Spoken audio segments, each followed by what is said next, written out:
Hi, it's Mark Bosser, producer of the Pawlik Automotive podcast and video series. And of course, we're here with Mr. Bernie Pawlik, Pawlik Automotive in Vancouver, British Columbia, Canada.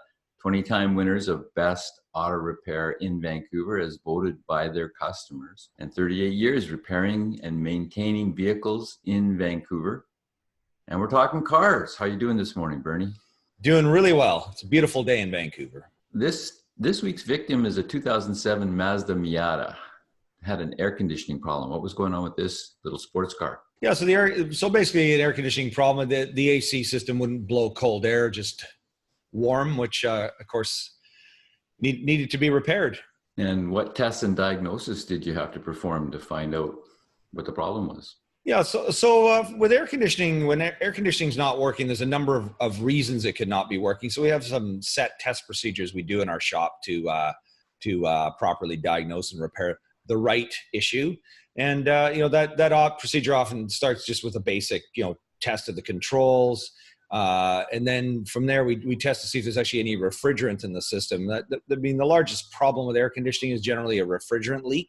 So that's the next procedure we go to. And by the way, the other thing we do is part of testing with this refrigerant is to actually identify the refrigerant firsthand. There's almost all cars have a refrigerant called R134A, but along the line, people can either put contaminated refrigerant in if it's been previously serviced, or people put in you can go to auto parts places and buy these fill kits. And so that can contaminate your refrigerant and kind of mucks up our equipment. So we test the refrigerant first, make sure it's proper 134A. Of course, when we tested this vehicle, we found there was no refrigerant in the vehicle whatsoever. So we knew that was the start of where we needed to deal with. So from there, we have a few methods of finding where it's leaking. Often vehicles will have a UV dye installed at the factory. If it's not installed, we'll have to install it at some point in the process. But if in this case we actually use nitrogen gas, it's an inert gas. You can crank up the pressure to 300 or 400 psi, which is kind of the maximum pressure of the system, and that's often a good way to find leaks. The thing with air conditioning that's frustrating is we can't always find every leak. Some of them can be hidden; they can be very minute. But we're fortunate in the case of this vehicle, we could actually hear a little hissing sound, and we trace it to a leak in the AC condenser. That's the unit that's located in front of the radiator. And we could definitely hear hissing coming out of there. So we were onto it. It was perfect. So what does the AC condenser do? Well, the AC condenser, why don't I just say, actually, before we talk about, let's just share a couple of photos here. So there's our Mazda Miata and the condenser.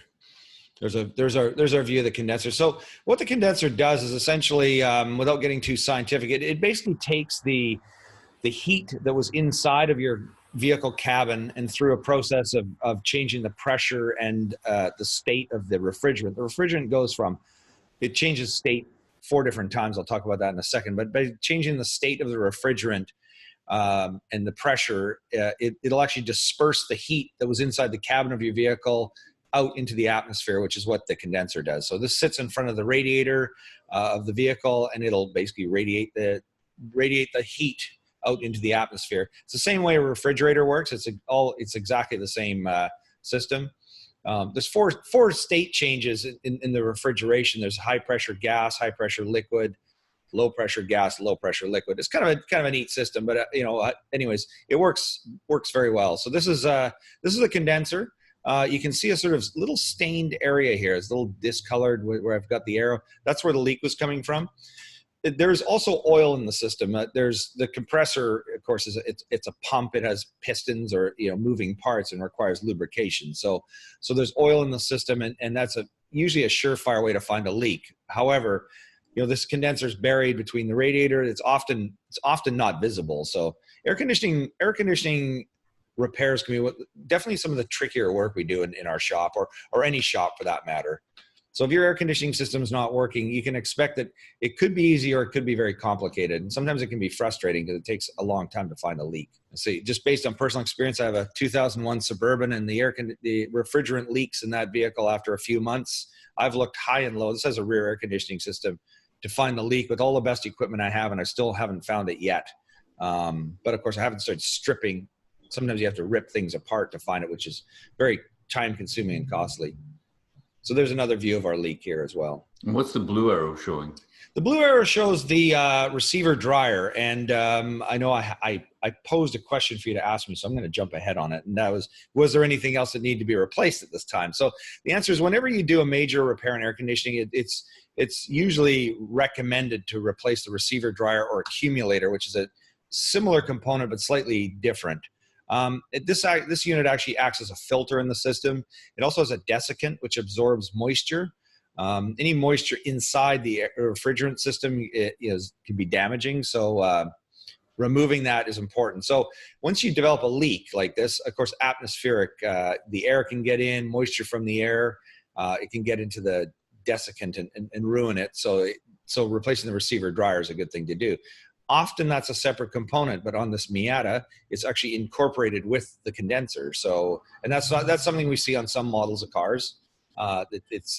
So a bonus, the component was wrong in this vehicle, required the receiver dryer to be replaced. It all actually packaged in nicely for the consumer. So I'm sure this is a question you get a lot. Couldn't you just refill the AC system and put something in it to plug the holes? Well, this is a really good example because we get people calling all the time. My air conditioning's not working. Can you recharge it for me? And the answer we always say to people is, no, we have to do a diagnosis first. And people get frustrated because people are not informed properly of how an air conditioning system works.